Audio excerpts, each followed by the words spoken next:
Hey guys, Video Fletcher, and today I'm bringing you a video. Hopefully this video will be viewed by either part of the community or a game developer or designer such as Quinn Delhoy, Lee Perry, Joe Graff, those type of guys on Twitter. Now, by the end of this video, if you agree with what I say and you've enjoyed it and you think it raises some valid points, then please do comment, please do click the link below and it will tweet it to the Epic game developers and they'll be able to watch this hopefully and we could get a discussion going. Because the aim of this channel is to do one of two things, is to make people enjoy Gears and play Gears, as my montage tried to inspire people. At the very beginning of the video it says this tries to inspire people to play Gears. Wasn't a flashy montage, it was look how good this game can be, hopefully you'll all play it. And that seemed to turn out okay, you know, people seem to enjoy it. And the other side of the channel is to give news about the game, such as patch updates, or to raise points and help the community kind of find out what they want changing in the game. Because I know it's difficult on the forums, if I'm blatantly honest, you do tend to get shot down if you put a post. A friend of mine created a thread with some bulletins explaining what I would like improved, and he gave examples, and it got deleted for some reason. There was no profanity or flaming in there, and it got deleted. So I'm just going to use my own YouTube channel as a means to try and help the game. That's the way it is.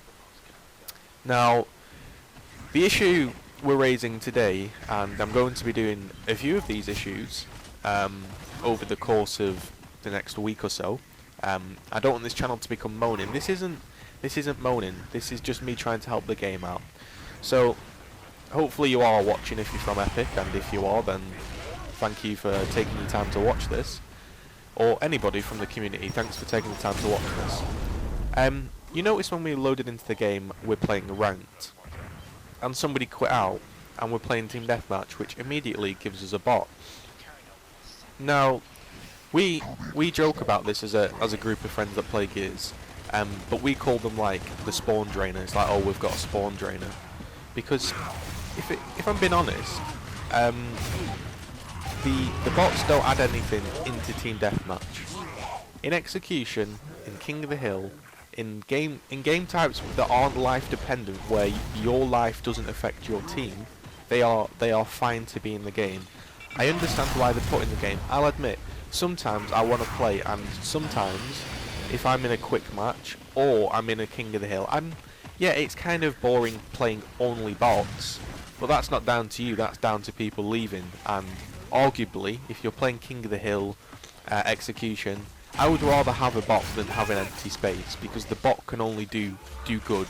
A bot can't do worse than an empty space. So in that regard, they're fine. There's no problem with the bots. Sure, they could be more intelligent. There's certain things that they still do that hinder gameplay. But in TDM, they're a massive factor. I think for ranked, for quick match, that's fine. Keep them in quick match. I have no issue with that. If you want to fill up lobbies, that's fine. But for ranked match, when coming from a background such as StarCraft, as League of Legends, as Gears 1 and 2, not so much Gears 2, I didn't play too much of that, I admit.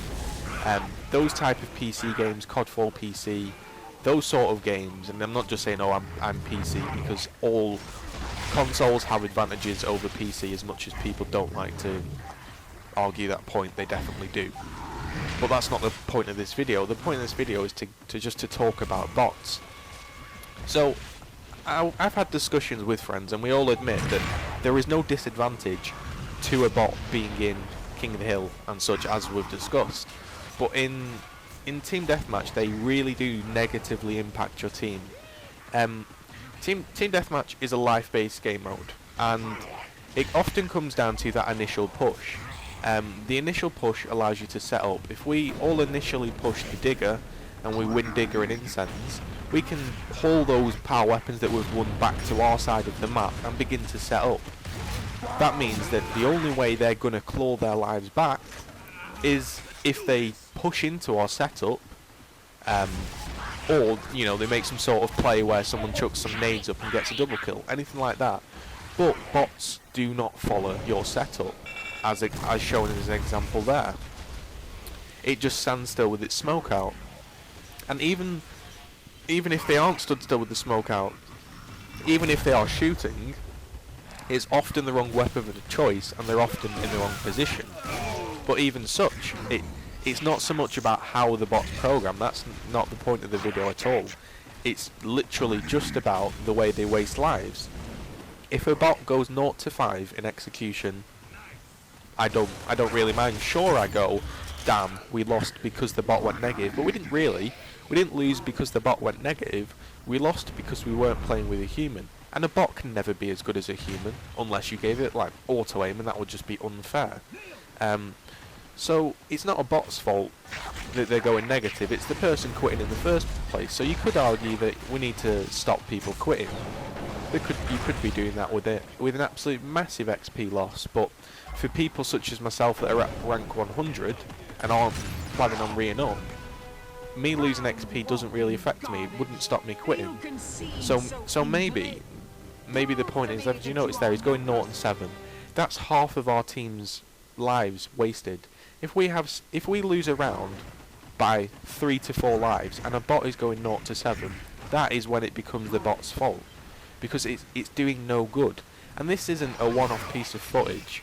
You know, me and my friends, we could show lots of footage where bots go negative.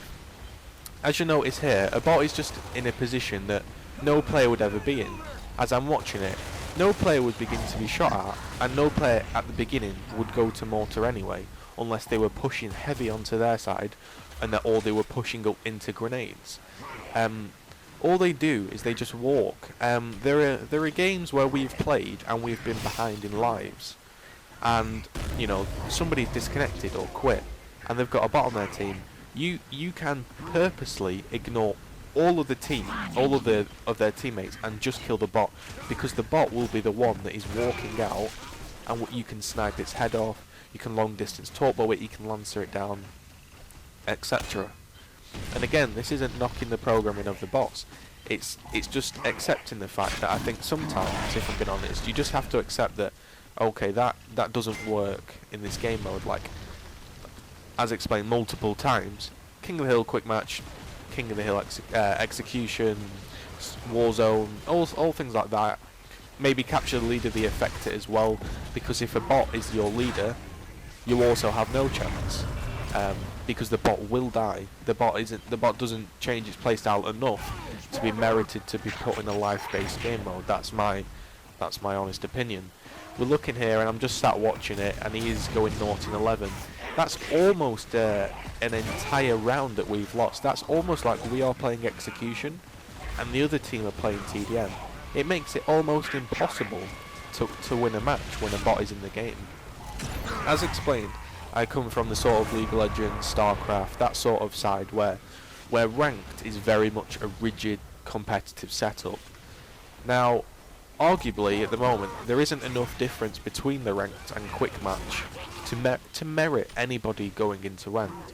Sure, there is say a 1.2 times XP multiplier, but really the difference between 1 times XP and 1.2 times XP is negated by the waiting times. The waiting times, you know, I might be getting a tiny bit more XP, but the sheer rate of games I can play in quick match means I earn more XP. And I don't play the game for XP, but a lot of people do. So if they know they can get more XP by playing more matches in quick match, they will do. So if I've taken the time to wait 5-10 minutes for a ranked match, I would expect a bit more of a customized system. That's just the way I would like it. There are examples. I was going to create an interface design and show it to you, but I think I might save that for another video. The way I would see it would be, you load into a ranked match, each person has a vote, and you can vote on the map. You can vote what weapons you want, so you can have all weapons available or Lantern Asher. So each lobby is customized. That way you don't put people off. You know, this is going to run over, but the basic idea is I just think ranked, the bot shouldn't be in ranked. It shouldn't put a bot in ranked. If somebody leaves, put us a man down, because you can win a match with a man down. You can't really win a match against a good team with a bot. I don't believe you can. A good team will farm that bot, or the bot will just die naturally. So yeah, I would prefer a customised thing where you could vote what sort of weapons. So say if the whole lobby wanted to play with all weapons, they could do. But say I played a ranked match where people only wanted Lance and Asher, we all could vote that, etc. We could vote to ban skinny characters in the game. You could merit the waiting times. But currently, there isn't much worth in me playing ranked team deathmatch if people quit because of the bots. I feel that the bots need to be looked at in life-based game modes such as TDM and Capture the Leader. Hopefully you've enjoyed that, hopefully I got my point across, and if you liked the video and you feel that somebody from Epic, or even if you just want to spread it in the community, then please do post it on the Epic Game forums, and please do tweet it to either some of your favourite Gears Twitter people or some of the developers themselves. So that was a little talk from me, Z. Peace.